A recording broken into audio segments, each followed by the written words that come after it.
Sa pagpapatuloy ng balikatan exercises, sa Ilocos Norte naman nagsanay ang mga sundalong Pilipino at Amerikano para sa pagpigil ng mananakop sa dagat. Ang detalye sa ulat ni CJ Torida ng GMA Regional TV 1 North Central, Luzon. Gamit ang Autonomous Truck-Mounted Howitzer System o ATMOS, pinaputukan ng mga sundalong Amerikano at Pilipino ang mga target na drum na nasa tubig. Bahagi ito ng counter-landing live fire exercise ng balikatan exercise ngayong taon. Sa pagsasanay na ito, pinipigilan ng mga sundalo ang mga banyagang mananakop sa dagat. May heat signature sa loob ng target na nasa tubig upang ma-detect ng Javelin missile ng US Marine Corps.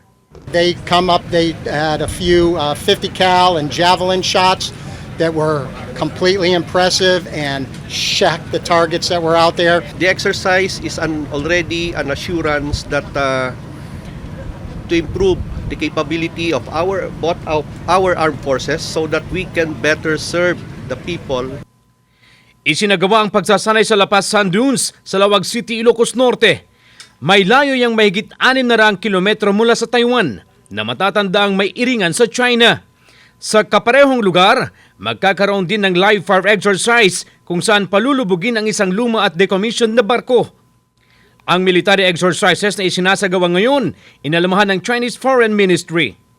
Hindi raw dapat tinatarget ng anumang military exercises ang interes ng anumang third party at pahinain ang pagtitiwala ng mga bansa at ang kapayapaan sa rehiyon.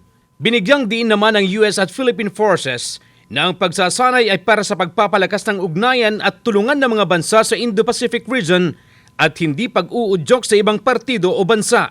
We don't do this for any third party. We don't do this for messaging. We do this to create interoperability, to create readiness, to create integration on such capabilities as being able to command and control, sense the battle space.